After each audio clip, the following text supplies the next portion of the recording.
नमस्ते, मैं वैशाली योग मास्टर एंड रिसर्चर के रूप में पिछले 10 वर्षों से इस क्षेत्र में कार्यरत हूँ। आप सभी का प्रेगनेंसी सीरीज में स्वागत है। आज से इस वीडियो में हम योगासन की शुरुआत करने जा रहे हैं।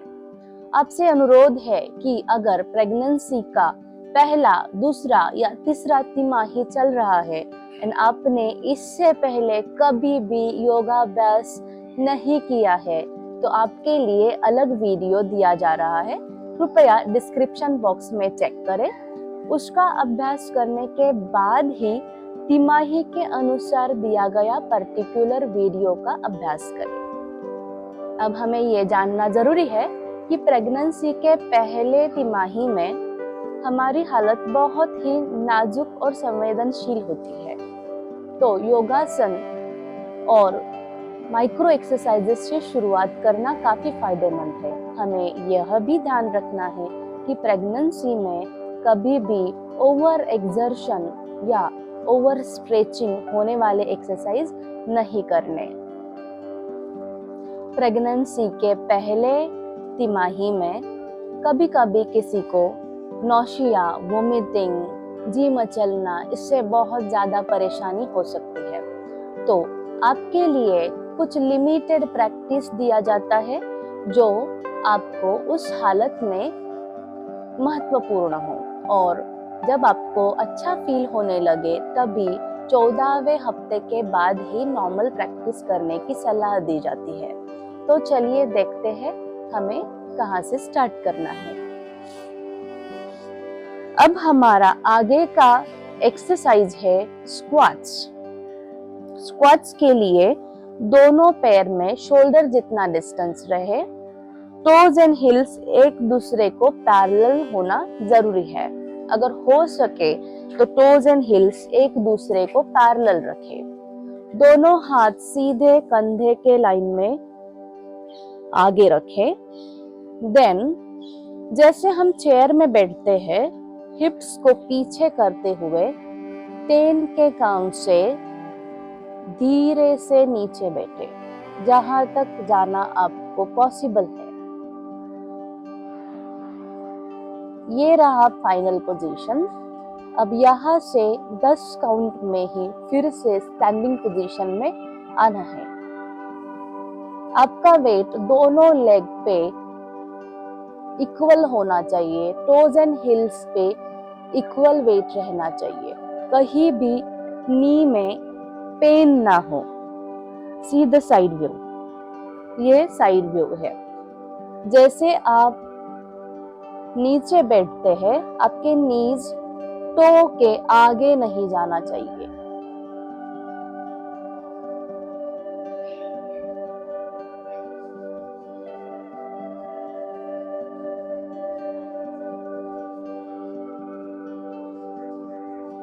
इसमें क्या नहीं करना है, आमतौर पे हम देखते हैं लोग इस तरीके से स्क्वाट करते हैं और इसके रिपीटेशंस भी बहुत ज्यादा रखते हैं। तो हमें इस तरीके से स्पीड में स्क्वाट नहीं करना है। जो स्पीड आपको कंफर्टेबल रहेगा, जैसे कि 10 सेकेंड नीचे बैठने के लिए, 10 सेकेंड ऊपर आने के लिए, या फिर आपके मैक्सिमम कैपेसिटी से 10 सेकेंड का टाइम आप 15 सेकेंड, 20 सेकेंड, 25 सेकेंड, जैसे आपको मैक्सिमम कंफर्टेबल रहे वैसे बढ़ा सकते हैं। अब ये स्क्वाट्स, अगर आप मिनिमम 20 सेकेंड का एक स्क्वाट करते हैं तो 4 या 5 स्क्वाट सफिशिएंट है। अगर आपका टाइमिंग उससे कम है तो नंबर ऑफ स्क्वाट्स आप 2-2 से धीरे धीरे बढ़ा सकते हैं। स्क्वाट से आपके low back, thighs and pelvic muscle की स्ट्रेंथ बनी रहेगी।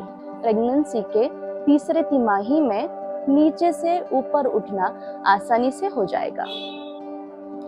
अब हम आगे पुशअप्स करने जा रहे हैं। आपसे अनुरोध है कि अगर आपने पहले पुशअप कभी नहीं किया है तो बहुत ही सावधानता के साथ ही पुशअप का प्रैक्टिस करें।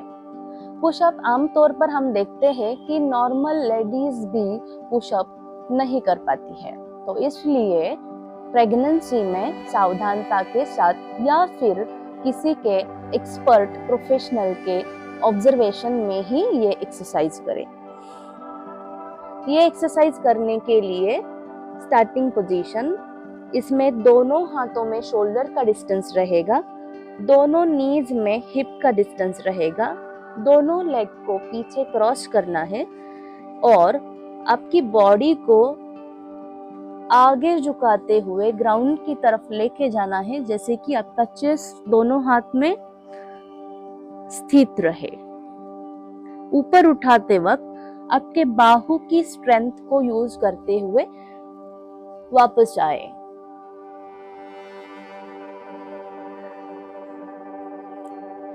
नीचे जाते वक्त पूरे कंट्रोल के साथ नीचे जाना जरूरी है और उसी कंट्रोल के साथ वापस आना भी जरूरी है। अगर आपके लिए पुशअप्स बहुत ज्यादा मुश्किल है तो आप वॉल के सपोर्ट से या टेबल की सपोर्ट से भी शुरू कर सकते हैं और धीरे धीरे इस टाइप का पुशअप ट्राई करें। पुशअप से आपके हाथों के muscle, chest, pectoralis muscle, shoulder and back के मसल में स्ट्रेंथ बनी रहेगी। शोल्डर मसल की स्ट्रेंथ प्रेगनेंसी एंड पोस्टपार्टम बहुत ज्यादा इम्पोर्टेंट है। बच्चे को हमेशा ज्यादा टाइम के लिए उठा के रखना पड़ता है या हमारा फीडिंग का पोजीशन भी इसी में थोड़ा फॉरवर्ड बेंड करते हुए रहता है। तो ज्यादातर लोगों के कंप्लेंट हम देखते हैं कि उनको शोल्डर पेन होता है। तो आपने पहले से एक्स्ट्रा स्ट्रेंथ उठाने की कैपेसिटी रखी तो बाद में आपको ये इश्यूज नहीं होंगे। हमारा पहला आसन है ताड़ासन। पारंपरिक ताड़ासन के लिए दोनों पांव एक साथ जोड़े। दोनों पांव में बिल्कुल भी डिस्टेंस नहीं होना चाहिए। दोनों हाथ आपके शरीर के साइड में होने चाहिए। पूरा शरीर स्ट्रेट और आपकी चिन ग्राउंड को पैरेलल रहे। सामने की तरफ देखते हुए नजर को एक पॉइंट पे स्थित करना है।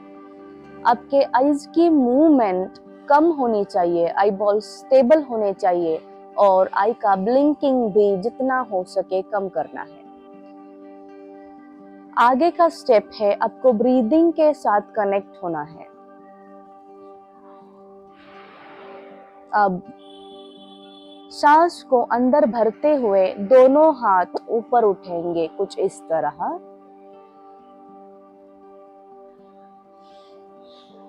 यहाँ पे पूरा इनहेल हुआ है। दोनों कंधों को अपने कान के साथ मिलाते हुए दोनों हाथों को ऊपर फिंगर के टिप तक मैक्सिमम स्ट्रेच करेंगे। कृपया इसमें आपकी एड़ियां जमीन पर ही रखें। अब आपका पूरा ध्यान आपके श्वास पे रहेगा।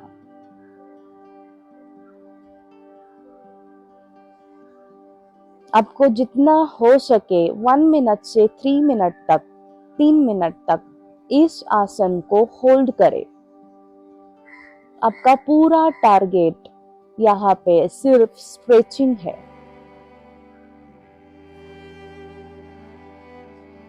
अगर हो सके आपका बैलेंस अच्छा है तो धीरे धीरे टोज के ऊपर आना है। जितना हो सके सरलता के साथ, अच्छे बैलेंस के साथ आसन को होल्ड करें। अब जब आपको चाहे एड़ियों को नीचे रखें और सांस को छोड़ते हुए दोनों हाथ फिर से शरीर के साइड में। तो ये आसन आप 1 या 2 बार दोहरा सकते हैं। ये आसन अगर आप 1 मिनट से ज्यादा कर सकते हैं तो इसके रिपीटेशंस करने की जरूरत नहीं है। ताड़ासन से आपका बैलेंस और आपकी पीठ, रीढ़ की हड्डी स्ट्रेट रहने में हेल्प होगी। अब हम देखने जा रहे हैं वीरभद्रासन।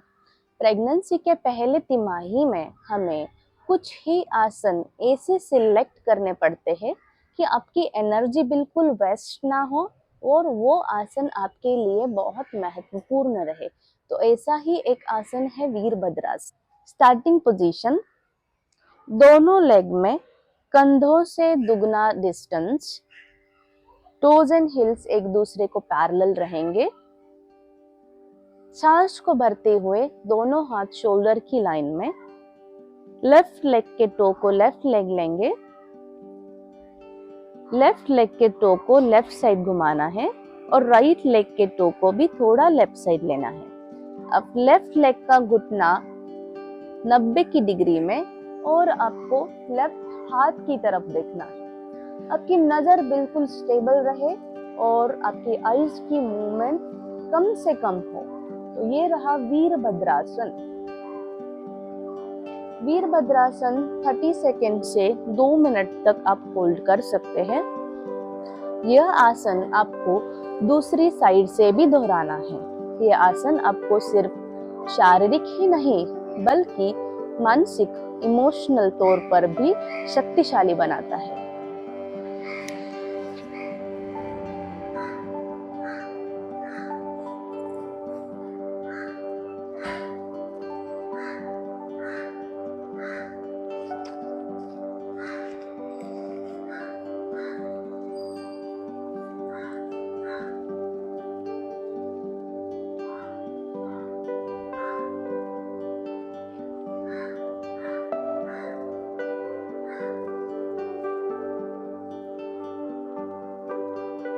अब आगे हम करने जा रहे हैं मार्जरी आसन।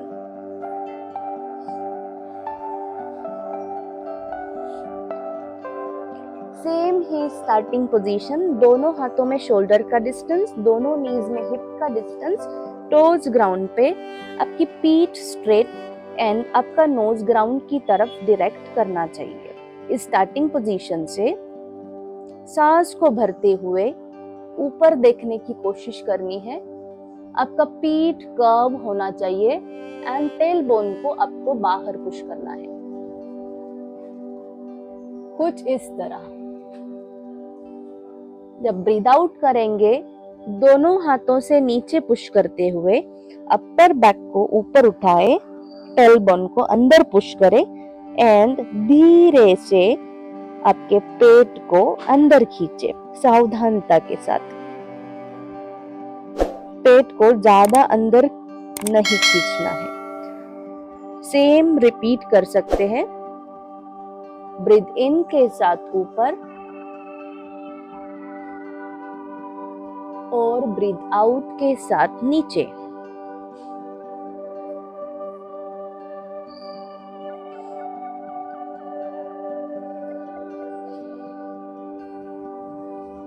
यह आसन आप 5 से 10 बार दोहरा सकते हैं। इससे आपकी रीढ़ की हड्डी का लचीलापन बना रहेगा। अब हम आगे देखने जा रहे हैं मार्जरी आसन में मॉडिफिकेशन।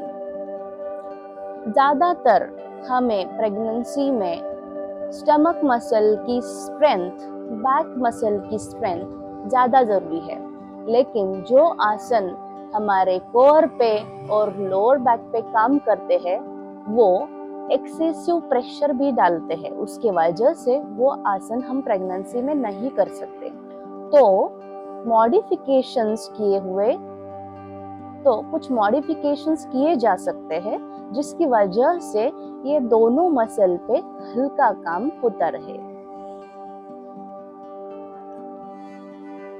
ये रहा स्टार्टिंग पोजीशन जो मार्जरी आसन के लिए यूज किया था।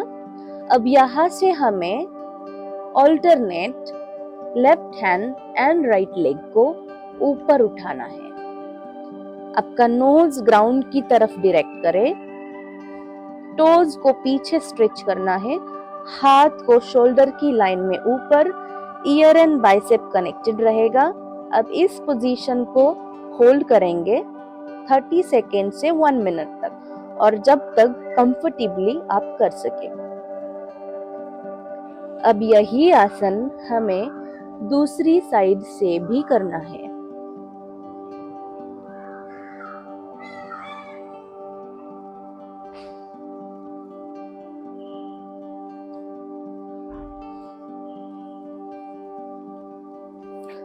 अगर इसमें होल्डिंग ड्यूरेशन कम है 30 सेकेंड या उससे कम, तो आप 2-3 बार आसन दोनों साइड से रिपीट कर सकते हैं। अब हम देखते हैं रिलैक्सिंग पोजीशन। हम करने जा रहे हैं शशांकासन। शशांकासन में पहले हम वज्रासन में बैठते हैं, उसके बाद हमारे नीज को सेपरेट करेंगे और हमारे हिल्स सेपरेट रहेंगे, टोज एक दूसरे के साथ है। सो बेसिकली हमें हिल्स के बीच में बैठना है और नीज को स्प्रेड करना है। अब शशांकासन आइडियल पोजीशन में हम दोनों हाथ ऊपर उठाते हुए नीचे जाते हैं। अब यह फाइनल पोजीशन में आपके दोनों हाथ एंड आपका फोरहेड ग्राउंड पे रिलैक्स रहेगा। इस पोजीशन को आप 1 और 2 मिनट तक होल्ड कर सकते हैं। अगर इस पोजीशन में आपको स्ट्रेट जाना पॉसिबल नहीं हुआ, तो आप दोनों हाथों को ग्राउंड पे रखते हुए धीरे धीरे आगे लेके स्ट्रेच कर सकते हैं। इस आसन में हमें ये सावधानता रखनी है कि जब हमने फॉरवर्ड बेंड किया है, तब हमारा बेली दबना नहीं चाहिए। हमारा बेली दोनों लेग के बीच में एकदम सेफ रहेगा और उस पे कोई भी दबाव नहीं है। अब हम आगे करने जा रहे हैं गोमुखासन। बहुत ही महत्वपूर्ण आसन है।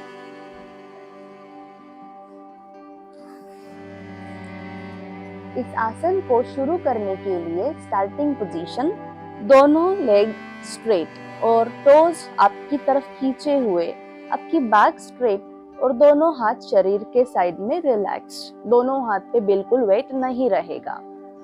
अब आगे का स्टेप है, एक लेग को ऊपर उठाते हुए अपोजिट साइड लेना है। अब दूसरे लेग को अंदर मोड़ना है, दोनों घुटने एक दूसरे के ऊपर रहे।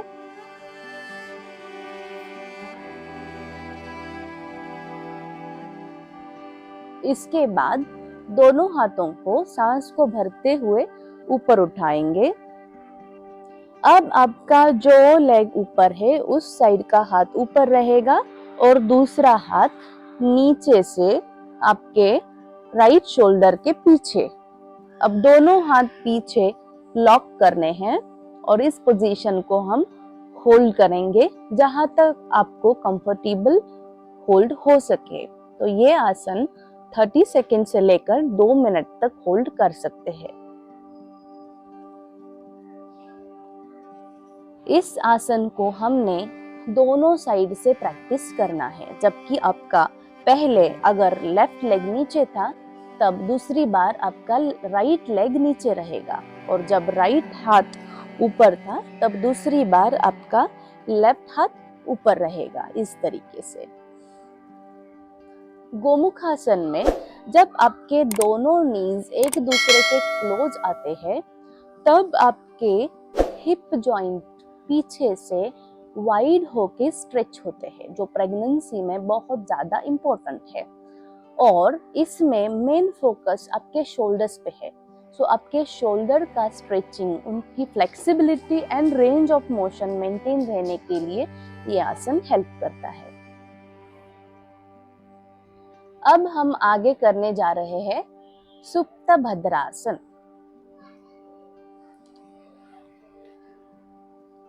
दोनों पांव आपके सामने, दोनों हाथ बॉडी के साइड में। अब हाथों का सपोर्ट बिना लिए दोनों लेग को एकत्रित अंदर खींचेंगे, कुछ इस तरह। आपके हिल्स ग्रोइन में क्लोज रहेंगे, टोज एक साथ। अब टोज को पकड़ते हुए दोनों नीज को रिलैक्स छोड़ना है। इनर थाइज को रिलैक्स करते हुए नीज को ग्राउंड की तरफ जाने देना है। पीठ स्ट्रेट रहे, शोल्डर थोड़े पीछे रोल किए हुए, एंड जेंटली आप आईज को क्लोज करेंगे।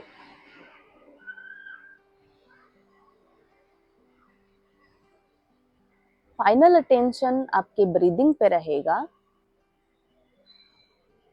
इस आसन में महत्वपूर्ण पार्ट ये है कि आपके इनर थाइज और पेल्विक मसल अच्छे से रिलैक्स हो। इस आसन में पूरा अटेंशन इनर थाइज और पेल्विक मसल को रिलैक्स करना है। इस आसन में आपको फॉरवर्ड बेंड नहीं करना है। ये आसन 30 सेकेंड से 2 मिनट तक कर सकते हैं। आगे हम देखेंगे पद्मासन। अब पद्मासन मेडिटेटिव आसन है, बट बहुत से लोग इस आसन को कर नहीं सकते हैं, तो इसलिए हम अर्ध पद्मासन करने की सलाह देते हैं। तो आइए देखते हैं अर्ध पद्मासन और पद्मासन कैसे करना है। दोनों पांव आपके सामने स्ट्रेट, दोनों हाथ बॉडी के साइड में। अब अर्ध पद्मासन के लिए एक लेग को ऊपर उठा के आपके अपोजिट लेग के थाई पे रखें, जैसे कि हिल राइट लेग के हिप जॉइंट के क्लोज रहे, और दूसरे लेग को अंदर मोड़ के इस स्थिति में ये आसन होल्ड करें। इस आसन में आपका स्टेबल बैठना जरूरी है। अगर आप स्टेबल फील नहीं करते हैं तो ये आसन आपको नहीं करना है।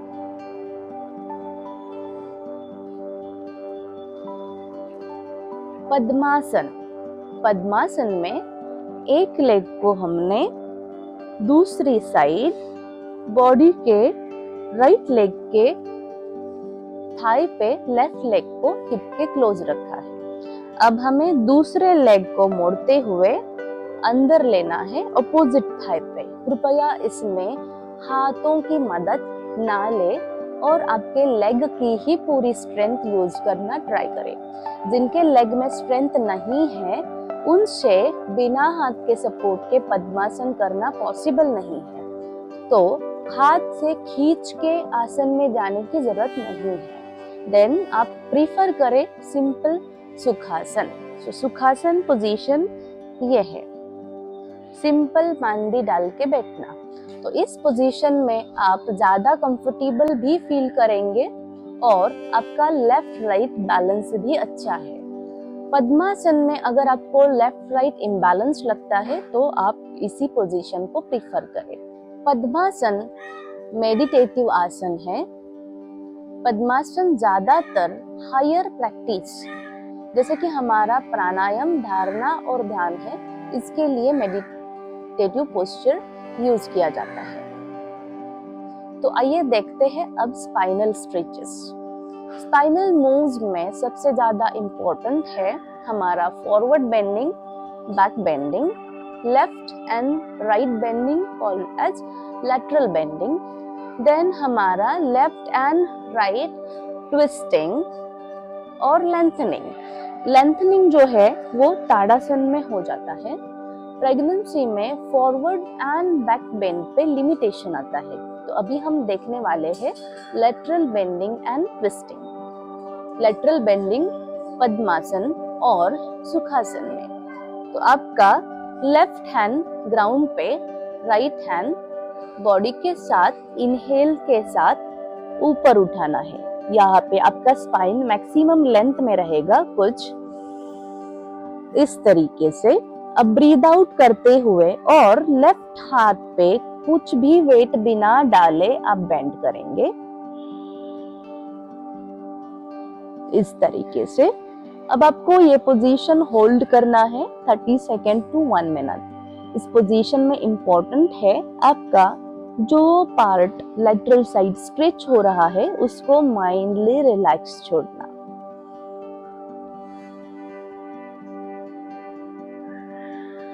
फाइनल अटेंशन ब्रीदिंग पे। इस आसन में आप ब्रीथ कैसे कर रहे हैं ये ज्यादा इंपॉर्टेंट है। सो नॉर्मल ब्रीदिंग चलने दें और ब्रीद इन के साथ जो लेटरल साइड स्ट्रेचिंग हो रहा है, एक्सपांशन हो रहा है, उसको होने दें।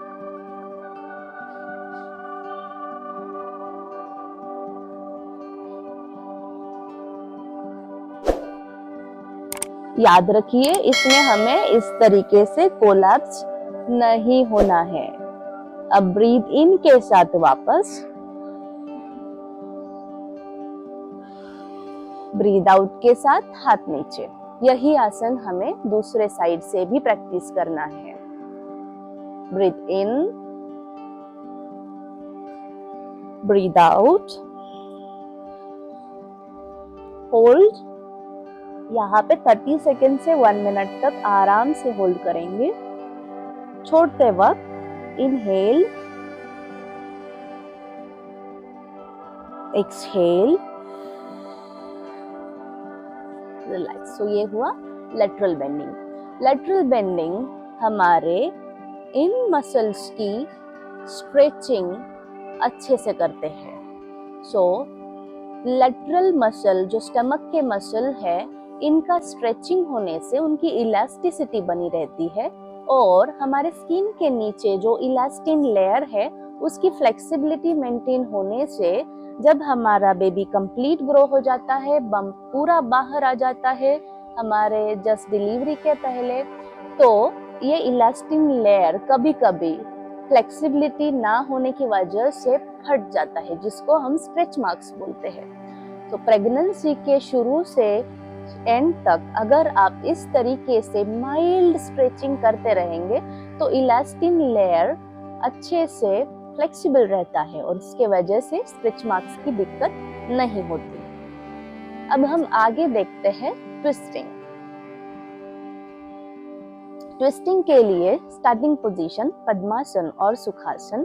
अब हम हमारा राइट हैंड लेफ्ट नी पे रखेंगे, लेफ्ट हैंड कमर के साथ पीछे रोल करते हुए अपोजिट साइड, और ये ना हो सके तो आपके बॉडी के एग्जैक्ट पीछे सेंटर में पीछे वाले हाथ से सपोर्ट लेके आप स्पाइन को लेंथन कर सकते हैं, ऊपर उठा सकते हैं। अब यहाँ पे हम सांस को अंदर भरेंगे।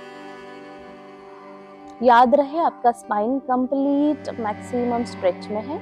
अब यहाँ से ब्रीथ आउट करते हुए हम पीछे की ओर मुड़ेंगे।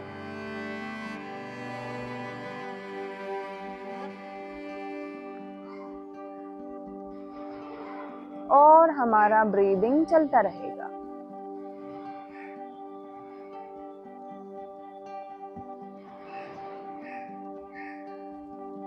इनहेल के साथ वापस एंड रिलैक्स। इसमें सावधानता यह है कि जो ट्विस्टिंग है वो माइल्ड रहे, हमें अननेसेसरी बहुत ज्यादा प्रेशर नहीं लगाना है। ये सारे मूव्स हम बहुत जेंटली करेंगे कि आपके बम पे बिल्कुल भी प्रेस ना आए। देखते हैं दूसरी साइड। आपका लेफ्ट हैंड राइट नी पे, राइट हैंड पीछे। इनहेल के साथ सांस को अंदर भरते हुए स्पाइन को लेंथन करेंगे। एक्सहेल के साथ हम पीछे देखना ट्राई करेंगे और जब हमें माइल्ड स्ट्रेचिंग है वहीं पे पोजीशन होल्ड करेंगे।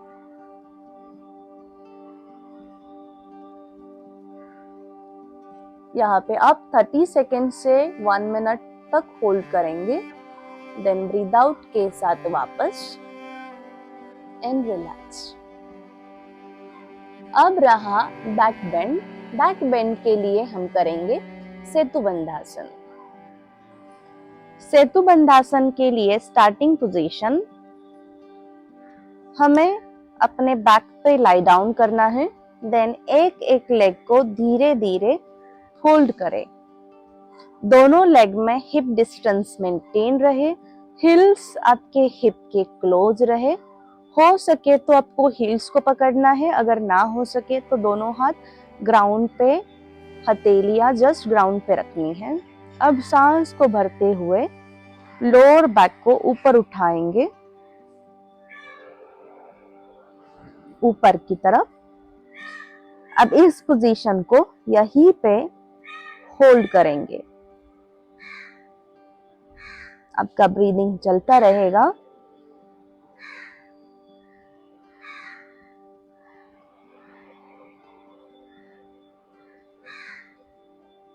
इसमें ओवर स्ट्रेचिंग ना करें, ओवर स्ट्रेच भी नहीं होना चाहिए। जब तक कंफर्टेबल है पोजीशन होल्ड करें और जब चाहे धीरे से पोजीशन को छोड़ दें।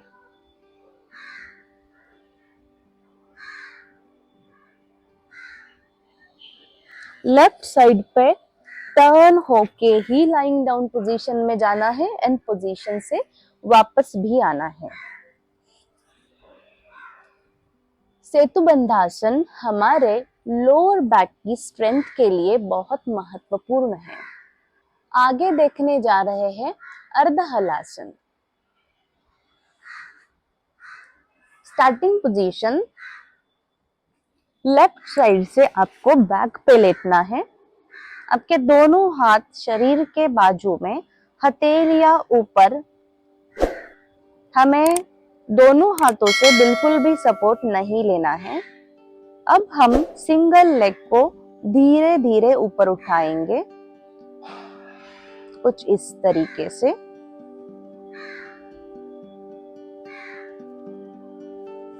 आपके लेग के टोज आपकी बॉडी की तरफ, नी में लेग बिल्कुल स्ट्रेट, दूसरा लेग ग्राउंड पे स्ट्रेट।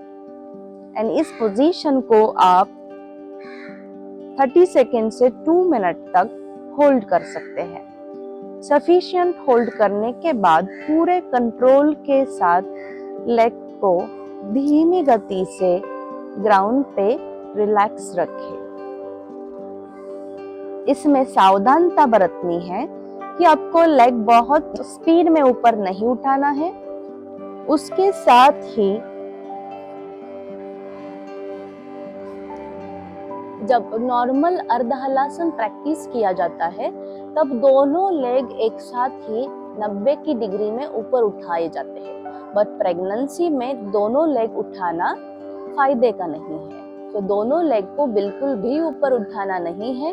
हमें प्रेगनेंसी में सिर्फ यही मॉडिफिकेशन प्रैक्टिस करना पड़ेगा कि एक लेग से ही आसन करें, और यह आसन आपको दूसरी लेग से भी रिपीट करना है।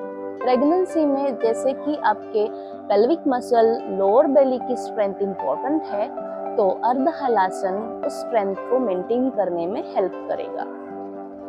इस तरीके से सारे आसन प्रैक्टिस होने के बाद हम करने जा रहे हैं शवासन। शवासन आसन के बाद और प्राणायाम से पहले प्रैक्टिस करना फायदेमंद है। शवासन हमें आसनों के बाद फिर से ऊर्जावान बनाता है। शवासन में जाने के लिए बाई साइड मुड़ते हुए आपको पीठ के बल लेटना है।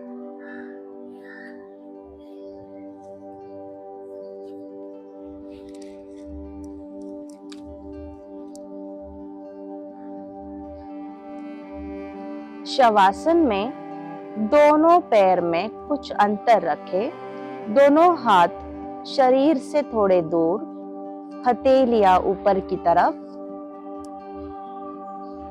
आपके हेड को नेक से रिलैक्स छोड़ें। अब शरीर के सारे जोड़ों को रिलैक्स छोड़ दें। आप एक लंबा गहरा सांस लेके छोड़ सकते हैं।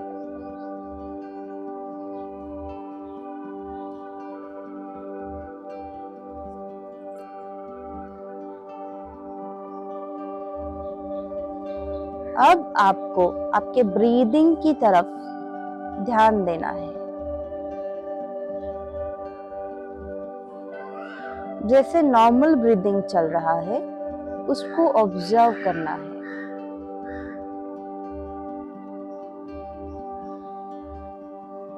नॉर्मल ब्रीदिंग में सांस लेते ही आपका पेट ऊपर उठता है और सांस छोड़ते ही आपका पेट नीचे की तरफ जाता है।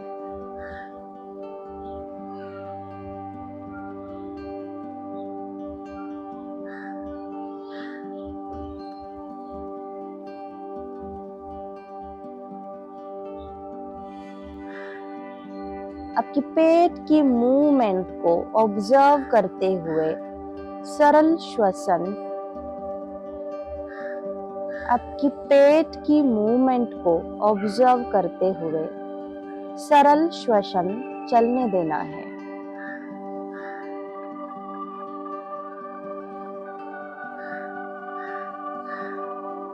अब आपकी बॉडी रिलैक्स हो गई, पर आपको आपके मन की तरफ भी ध्यान देना है। अगर बॉडी रिलैक्स है पर आपके मन में कुछ विचार चल रहे हैं तो आपका शवासन नहीं हुआ है। शवासन में ये एक्सपेक्टेड है कि आपके मन में भी विचार ना रहे। बहुत कोशिश करने के बाद भी कोई ना कोई विचार मन में आ ही जाता है। तो इसके लिए आपका पूरा ध्यान आपके ब्रीदिंग की तरफ लगाए।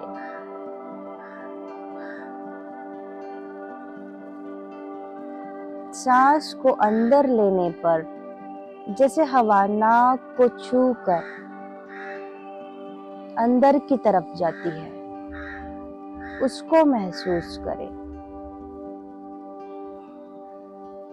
सांस को अंदर भरने के बाद कुछ समय का एक अंतराल है जहां आपका ब्रीथ अंदर ही होल्ड होगा।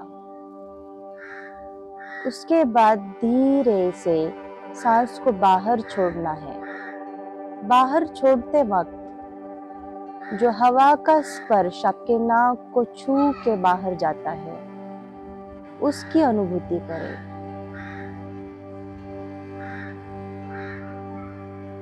इस तरीके से आप जब आपका पूरा ध्यान आपके श्वसन की तरफ लगाएंगे तो इसके कारण आपके मन के जो विचार है वो कम होते जाएंगे और एक स्टेट आती है जहां आपके विचार बिल्कुल ही कम या फिर अब्सेंट हो जाते हैं। कोई भी विचार नहीं है। आपकी बॉडी और मन दोनों रिलैक्स हो रहे हैं।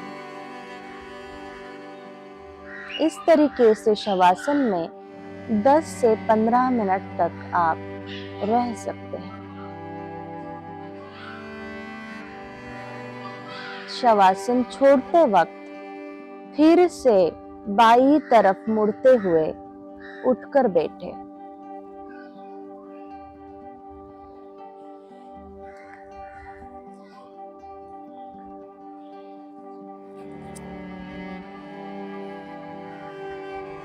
प्रेगनेंसी के पहले तिमाही में पीठ के ऊपर लेटकर शवासन करना इजी है, कर सकते हैं। लेकिन जैसे प्रेगनेंसी प्रोग्रेस होती है वैसे आपको पीठ के ऊपर लेटना उतना कंफर्टेबल नहीं लगता, तो उस टाइम पे शवासन में मॉडिफिकेशंस दिए जाते हैं। तो इस तरीके से हमने इस वीडियो में प्रेगनेंसी के पहले तिमाही में करने जाने वाला योगाभ्यास और उसके फायदे क्या है वो देखा। नमस्ते।